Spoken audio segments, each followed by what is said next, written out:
Olá galera, tudo jóia? 100% mil por hora? Então tá bom. Para quem me conhece, sou o professor Valdir Júnior. Para quem não me conhece, também sou o professor Valdir Júnior. E esse é o História Mal Cantada. Senhores, nessa sequência de vídeos, 2 vídeos, nós vamos falar aqui sobre a economia na América Portuguesa, ok? Acompanhe aí, ó, na tela. Para início de conversa, senhores, nós vamos ter que voltar no tempo, fazer aqui um flashback. Eu falei para vocês em vídeos anteriores que o primeiro item a ser explorado aqui no Brasil foi o pau-brasil. Os portugueses chegaram, não encontraram nem ouro e nem prata, mas encontraram muito pau-brasil e decidiram então investir na exploração do pau-brasil.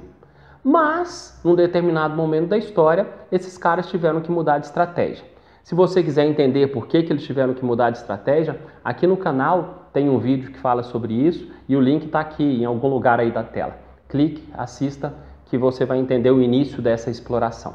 O fato é que os caras tiveram que mudar de estratégia e aí nesse contexto veio para cá um cidadão chamado Martim Afonso de Souza.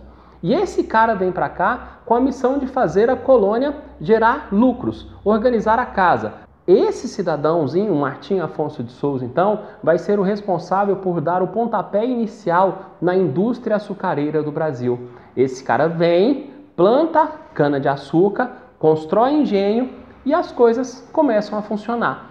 E os portugueses percebem que o plantio da cana-de-açúcar é viável. Então, esse cara dá início, ele dá o pontapé inicial à economia açucareira brasileira. Mas por quê? Por que esses portugueses decidiram investir na cana-de-açúcar? Primeiro ponto, eles tinham experiência no plantio, né? Em outras colônias portuguesas, como nos Açores, na Ilha da Madeira, esses caras já plantavam, já cultivavam a cana-de-açúcar e eram bem-sucedidos. Segundo ponto, o clima e a terra do Nordeste favoreciam o plantio da cana-de-açúcar. Estou chamando a atenção aqui, ó, senhores, a terra e o clima do Nordeste. Nesse momento da história, no momento em que o açúcar vai ser o carro-chefe da economia brasileira, o Nordeste vai se destacar. E para evidenciar isso, vou mostrar aqui na tela para vocês 2 textos que fazem uma comparação entre o Nordeste e o Sul nesse momento da história. Acompanhe aí a leitura. No princípio do século XVII, era bem insignificante e quase miserável a vila de São Paulo. Ela era ocupada por aproximadamente 200 habitantes, entre portugueses e mestiços. Na época da invasão holandesa, também século XVII, Olinda era a capital e a cidade mais rica de Pernambuco. Cerca de 10% da população, calculada em aproximadamente 2.000 pessoas, dedicavam-se ao comércio, com o qual muita gente fazia fortuna. Cronistas da época afirmavam que os habitantes ricos de Olinda viviam no maior luxo. Deu para perceber a importância do Nordeste nesse momento da história do Brasil, no momento da indústria açucareira, da economia açucareira? Continuando então, estamos aqui falando sobre os pontos que fizeram com que o Portugal decidisse investir na cana-de-açúcar. Um outro ponto que eu falei agora há pouco, né? Martim Afonso de Souza veio para cá com a missão de colonizar, povoar essas terras. E a cana-de-açúcar favorecia isso. Por quê? Ela exigia muita mão de obra. Segundo os livros de história, uma fazenda pequena tinha entre 60 e 80 trabalhadores. As fazendas maiores chegavam a ter 200 trabalhadores. E essas pessoas precisavam morar na terra, precisavam ocupar a terra. Dessa forma, essa estratégia da cana-de-açúcar também facilitaria a ocupação do território. Um último ponto, não menos importante, pelo contrário, o mais importante de todos, né, é que o açúcar era um item extremamente valorizado, um artigo de luxo, e isso trazia rendimentos à coroa portuguesa. Os caras queriam grana, então a cana-de-açúcar dava a eles essa grana. Para você ter uma ideia de quanto o açúcar era um artigo de luxo, vou trazer aqui uma questão que já caiu no Enem, e essa questão é muito mais importante pelo enunciado do que propriamente pela resposta. Quer ver? Acompanha aí, ó. O açúcar e suas técnicas de produção foram levados à Europa pelos árabes no século VIII, durante a Idade Média, mas foi principalmente a partir das cruzadas, séculos XI e XIII, que a sua procura foi aumentando. Nessa época passou a ser importado do Oriente Médio e produzido em pequena escala no sul da Itália, mas continuou a ser um produto de luxo, extremamente caro, chegando a figurar nos dotes de princesas casadoras. Perceberam? Artigo de luxo, valorizado. Continuando aí a questão. Considerando o conceito do antigo sistema colonial, o açúcar foi produto escolhido por Portugal para dar início à colonização brasileira em virtude de o lucro obtido com seu comércio ser extremamente vantajoso. Essas, então, foram as razões que fizeram com que os portugueses se dedicassem ao plantio da cana-de-açúcar. Uma coisa, senhores, muito importante. Gravem isso porque daqui a pouco isso vai fazer todo sentido. Essa indústria açucareira exigia altos investimentos.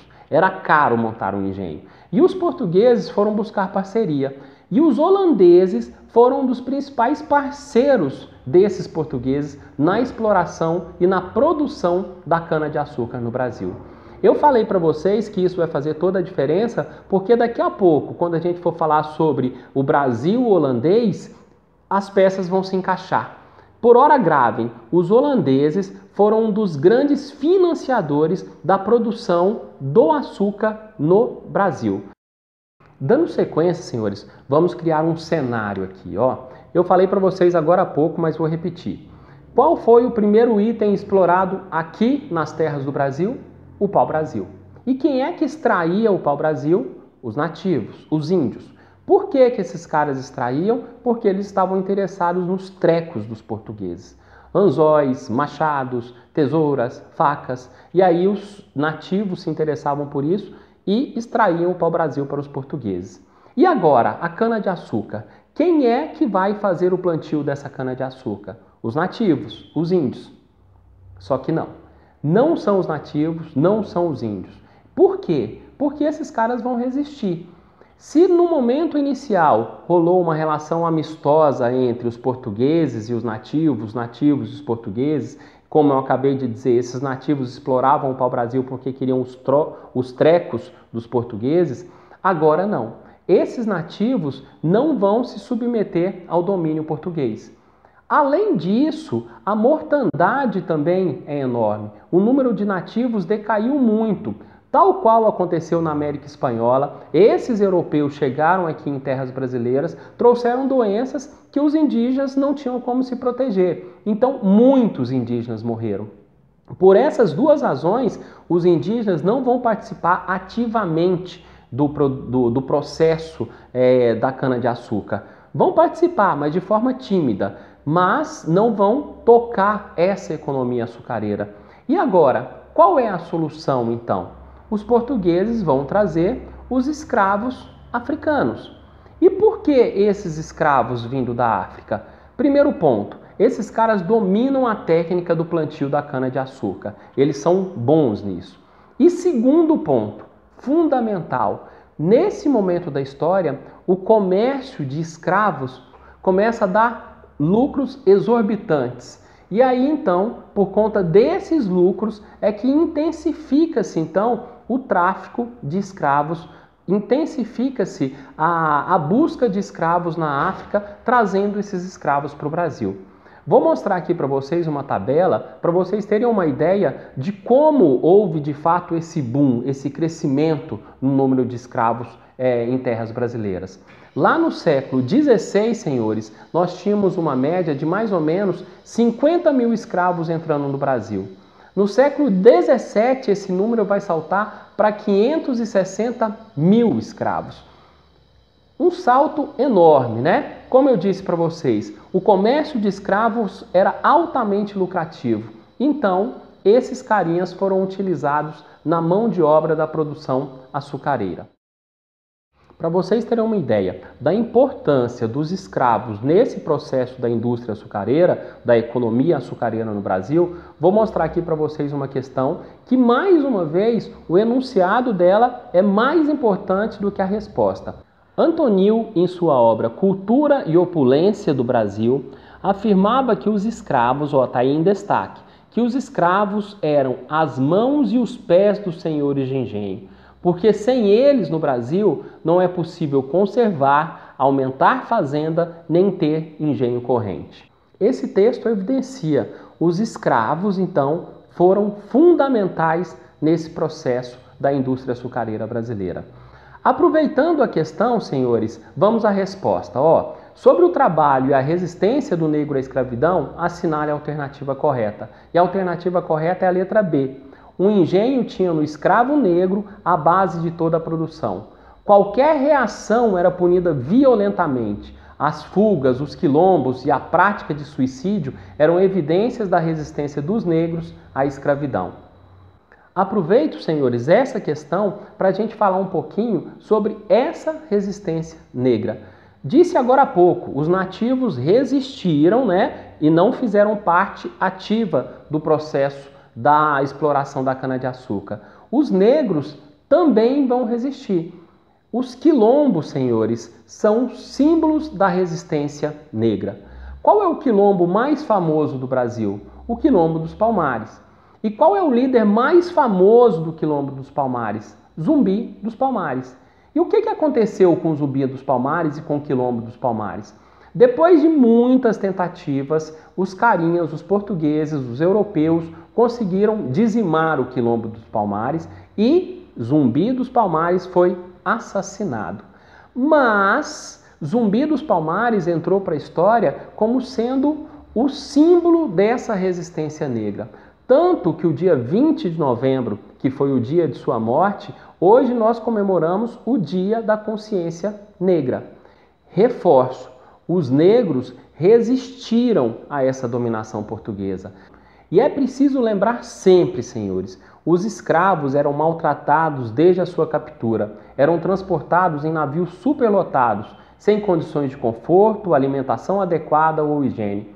Os mortos eram simplesmente jogados ao mar. E os vivos, assim que chegavam ao Brasil, eram examinados como gado e vendidos em leilões. Escravos jovens, com boa saúde, bons dentes, dóceis, eram mais valorizados. Enquanto eu lia isso aí para vocês, estava passando aí na tela um trechinho do filme chamado Amistad, que ilustra muito bem essa situação. Senhores, para essa primeira aula, então, era isso que eu queria comentar com vocês. Muitíssimo obrigado pela atenção. Espero que vocês tenham compreendido. Valeu. Fui!